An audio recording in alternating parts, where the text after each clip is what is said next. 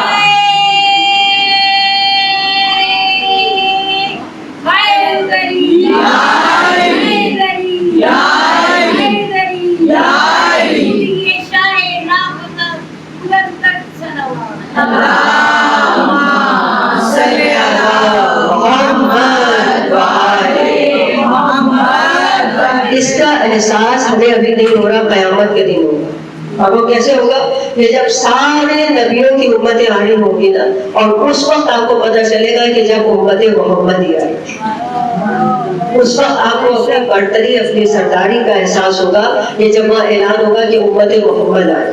اب اللہ سے بس یہ دعا کریں کہ ہم اس پہ پورے اتر جائیں، انشاءاللہ تعالیٰ اس لیول پہ ہم پورے اتر جائیں۔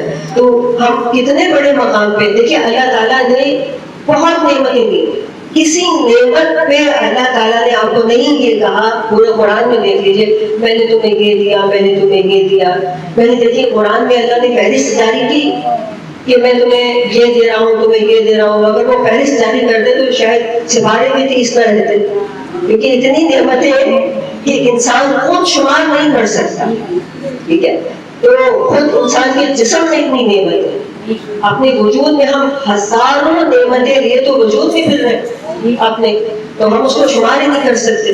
لیکن پتہ نہیں اس نے رسول خدا کو کس طرح سے نعمت بنایا ہمارے لیے، کہ جب اس نے اپنے محبوب کا ذکر کیا تو کہا کہ میں اللہ وہ ہوں کہ جس نے مومنوں میں محمد مصطفیٰ کو بھیجا۔ اس طرح سے دیکھیے تاریخ میں صلی اللہ محمد وعلی محمد اللہم صلی اللہ محمد وعلی محمد۔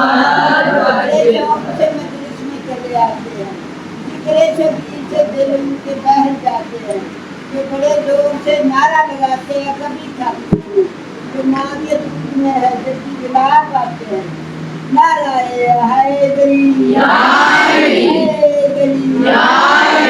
حیدری سبا اللہم صلی اللہ محمد وعلی محمد۔ آیت اللہ دستِ غیب کی کتاب ہے معراج، تو اس میں وہ لکھتے ہیں باقی تو ساری کتاب ایک طرف ہے، لیکن 2 جملے جو ہے وہ نچوڑ ہے اس کتاب میں. تو انہوں نے کہا کہ پیغمبر کو جو معراج ہوئی تو اس میں پیغمبر کے لیے کوئی بڑی بات نہیں تھی. معراج میں نے ترقی، انہوں نے کہا مطلب جو ظاہر ہے کہ خاتم النبیین ہو، خاتم النبیین ہے، جو اللہ کا محبوب ہے. اب آپ بتائیں کہ اس سے اوپر کوئی بات ہے کہ جو اللہ کو محبوب ہے بات ہی ختم ہو جاتی ہے؟ کوئی ترقی کی اور کوئی ترقی کا چانس ہے کہ جہاں خدا یہ کہہ دے کہ یہ میرا محبوب ہے تو اس سے تو آگے کچھ نہیں ہے. تو کہا پیغمبر کے لیے تو کوئی معراج نہیں، کوئی ترقی نہیں. 500 مرتبہ سے زائد ہو تو معراج ہوئی، پیغمبر جاتے رہتے. تو پھر معراج تھی کس کی جو معراج کہا گیا؟ کسی کی معراج تو تھی نا جو معراج کہا گیا اسے.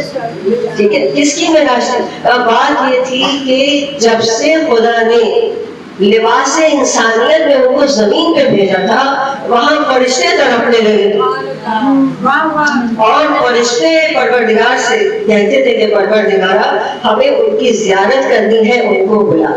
تو اس لیے بار بار پیغمبر کو بلایا جاتا تھا، فرشتے زیارت کرتے تھے. ظاہر ہے کہ وہ عالمین کے نبی ہیں، سب جگہ ان کی ڈیمانڈ ہے، سب جگہ ان کی ضرورت ہے. جو مخلوق ان کو پہچانتی ہے بس وہ چاہتی ہے کہ بس اب یہ میرے پاس ہی ہے.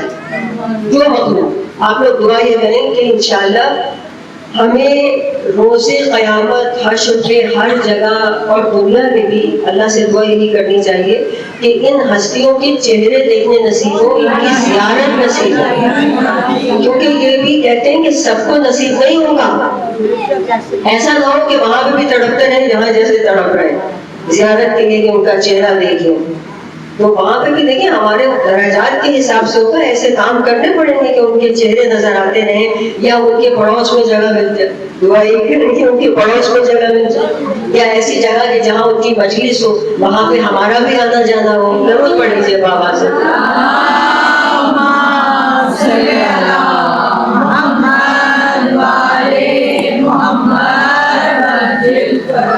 تو بس یہ بڑی قیامت کے دن. اور امام حسین کی جو شہادت ہے نا اس کا اثر صرف آپ ہی لوگ نہیں لیتے، صرف آپ ہی گریہ نہیں کرتے. امام حسین کی شہادت پہ جانوروں نے بھی گریہ کیا، پرندوں نے بھی گریہ. جب امام کی شہادت ہوئی تو ایک کبوتر نے دیکھا کہ امام شہید ہو گئے. وہ گیا ایک باغ میں جہاں اس کے ساتھی چہچہا رہے تھے، خوش تھے. جا کے اس نے کہا کہ تم لوگ اپنی خوشخبریوں میں مصروف ہو، تمہیں پتا ہے کیا ہوا؟ کہا کیا ہوا؟ اس نے کہا کہ زہرا کا لال مارا گیا. کہا کون؟ کہا حسین. اب آپ سمجھ رہے ہیں یعنی کائنات کی ہر شے امام کو پہچانتی. کہا حسین مارے. اب جب سب نے سنا کہا کہاں مارے گئے؟ کہا کربلا میں مارے. اب یہ سارا ہال کا ہال اڑا کربلا، دیکھا حسین کا خون بہنا، گر کے تڑپنے لگے، لوٹنے لگے خون پہ. پرندے تھے انہوں نے ایسے ہی قرصہ دینا اور امام کے خون میں لوٹنے لگے، اپنے پروں کو ترک کیا. ایک پرندے سے دوسرے نے کہا تو کہاں جا رہا ہے؟ جب اس نے اڑنے کی تیاری کی اس نے کہا میں خانہ خدا میں جا رہا ہوں، میں وہاں جا کے خبر کروں گا حسین مارے. دوسرا بھی تیار ہوا، اس سے پوچھا کہاں جا رہا ہے؟ کہا میں روزہ رسول پہ جا رہا ہوں، وہاں جا کے خبر کروں گا، رسول خدا کو پرسان دوں گا حسین مارے. تیسرا پرندہ اس سے پوچھا، کہا میں نجف جا رہا ہوں، علی کو خبر کروں گا. چوتھے نے کہا میں فاطمہ کی خبر پہ جا رہا ہوں، وہاں جا کے پرسان دوں گا، بیوی کو اپنی خبر کروں گا. میں کہوں گی اے پرندوں تم سب جگہ جانا لیکن مدینے نہ جانا، فاطمہ سغرا کے گھر مت جانا، اس لیے کہ وہ بچی ہر روز اپنے بابا کی سلامتی کی دعائیں مانگے. تو ازاداروں جانوروں پہ بھی اثر تھا. بعد کربلا جب کسی نے امام سے پوچھا کہ مولا ذوالجناح نے جب امام کو اس کی پشت سے امام زمین پر آ گئے تو وہ امام کی طرف چکر کاٹا، ایسے اس نے طواف کرنا شروع کر دیا. ذوالجناح نے امام کے لیے ایسے طواف کرنا شروع کر دیا. تو پوچھا مولا سے مولا کیا وجہ تھی، اور ہل نہ رہا ہے، کچھ کہہ رہا ہے، آوازیں نکال رہا ہے. اب ظاہر ہے کوئی لوگ تو سمجھتے نہیں تھے کیا کہہ رہا ہے. تو لوگوں نے امام سے پوچھا کہ مولا کہا جاتا ہے کہ اس طرح سے ہلا رہا تھا، بول رہا تھا، کیا کہہ رہا تھا، یہ تو آپ ہی بتا سکتے. امام نے فرمایا وہ کہہ رہا تھا اے میرے آقا، اے میرے سردار، آپ اٹھیے، کسی طرح میری پشت پر سوار ہو جائیے، میں آپ کو اتنی دور لے جاؤں گا کہ کوئی تیر آپ کو لگ نہیں سکے. دیکھیں اپنی خدمت پیش کر رہا ہے کہ مولا میں حاضر ہوں، اگر میں آپ کے کسی کام آ سکوں. یاد رکھیں کائنات کی ہر شے امام کے کام آنے کی کوشش کرتی ہے، اپنا حصہ ڈالتی ہے. تو اپنا حضرت حر روز عاشور نمبر 7 کے خیمے میں جا کے اس سے کہا کیا بات ہے، کل کیا تمہارا ارادہ؟ اس نے کہا جنگ ہوگی، سر کٹیں گے. وہ بہت پریشان ہوئے کیونکہ ان کے دل میں بے چینی تھی، ان کا دل تڑپ رہا تھا، شرمندہ تھے. جب یہ سنا پریشان ہو کے باہر آئے. وہاں ایک فوجی ملا، اس نے فوجی نے کہا کیا بات ہے بول، تم کیوں پریشان ہو؟ تیرے جیسا بہادر، تو ڈر رہا ہے جنگ سے؟ کہا اگر مجھ سے کوئی پوچھے کہ اس فوج میں سب سے بہادر کون ہے تو میں تیرا نام لوں گا، لیکن میں دیکھ رہا ہوں کہ تو ڈر رہا ہے، گھبرا رہا ہے. کہا ارے وہ 72 ہیں، ہم ہزاروں ہیں، اور سب سے بڑی بات ہے وہ بھوکے ہیں، پیاسے ہیں، کب تک لڑیں گے؟ 10 دن سے ہم نے ان کا پانی بند کیا ہے، وہ کب تک لڑیں گے؟ تو کیوں گھبرا رہا ہے؟ ہم بڑے پریشان ہیں، دل میں پریشان ہو رہے ہیں. اب انہوں نے دیکھا کہ ایک شخص گھوڑے کو لے کے جا رہا ہے. پوچھا کہاں جا رہا ہے؟ کہا دیکھتے ہو شدید گرمی ہے، میں اپنے گھوڑے کو پانی پلانے لے کے جاؤں. اور جیسے اس نے کہا گھوڑے کے دل پہ ایک تماچا سا اس نے کہا اللہ اللہ، شدید گرمی میں ہم تو اپنے جانوروں تک کو پانی پلائیں اور ادھر سیدہ کے بچوں کے خیموں سے العطش العطش کی آوازیں بلند. جزاکم ربکم، خدا بند عالم آپ کی توقعات میں اضافہ کرے. دعا مانگا کریں کہ پروردگارہ بیوی سے بیٹھ کے دعا مانگا بیوی مجھے آنسو دیجیے، مجھے گریہ کی توفیق دیجیے. کوشش کیا کریں کہ گریہ کر کے جائیں، گریہ کر کے اٹھے، چاہے ایک آنسو مچھر کے پر کے برابر نکالیں. اور یہ کب ہوگا؟ جب ہم متوجہ ہوں گے تو گریہ ہوگا. اپنے ذہنوں کو متوجہ کیا کریں کربلا کی طرف. اب ہم نے ارادہ کر لیا، ہم نے کہا میں اپنے رک سکتا، بھائی نے کہا میں بھی چلوں گا، میں بھی معافی مانگوں گا حسین سے. غلام نے کہا میں بھی چلوں گا، بیٹے نے کہا میں بھی چلوں گا. انہوں نے کہا میری آنکھوں پہ پٹی باندھ دو، میں مجرم ہوں، میرے ہاتھ باندھ دو، میں اپنے امام کے سامنے ایسے جاؤں گا. اب یہ قافلہ چلا. ادھر حسین نماز فجر پڑھنے کے بعد زمین کربلا پہ بیٹھے. ایک مرتبہ آواز دی حبیب عباس اکبر ادھر آؤ. سب آئے کہ دیکھو ہمارا مہمان آنا ہے. عباس کو بول کے بھائی کا استقبال کرو. اب دیکھیے میرے مولا کی کرم نوازی دیکھیے. حبیب تم بول کا استقبال کرو، علی اکبر تم بول کے بیٹے کا استقبال کرو، اور حسین خود بول کے غلام کا استقبال کرو.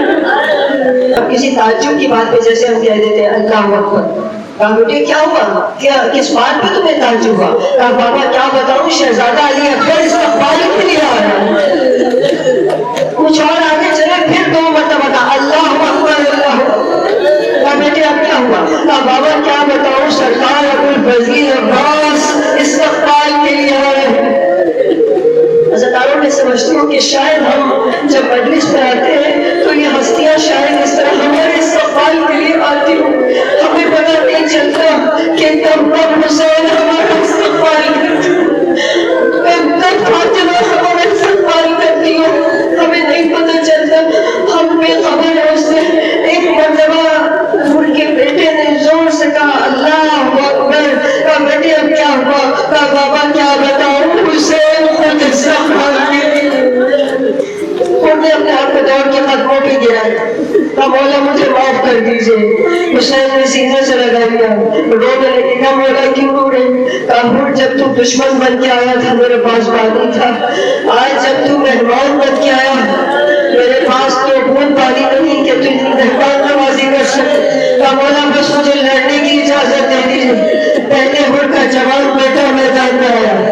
جیسے ہی میدان میں آیا لڑنا شروع کیا، جب گھوڑے سے گرا نا حضرت عمر، باپ کو آواز دی تو باپ بے قرار ہو کے دوڑا۔ جب وہ دوڑے اور بیٹے کو ڈھونڈنے لگے، بیٹا نظر نہیں آ رہا، اچانک حسین کی آواز آئی، مڑ گھبرا مت، تیرے بیٹے کا سر میرے زانو پر ہے، میرے بیٹے کا سر میرے زانو پر ہے۔ حضرت عمر جیسے ہی پھر آگے بڑھے، آگے بڑھ کر بیٹے کا لاشا اٹھانا چاہا، حسین نے کندھے پر ہاتھ رکھ دیا۔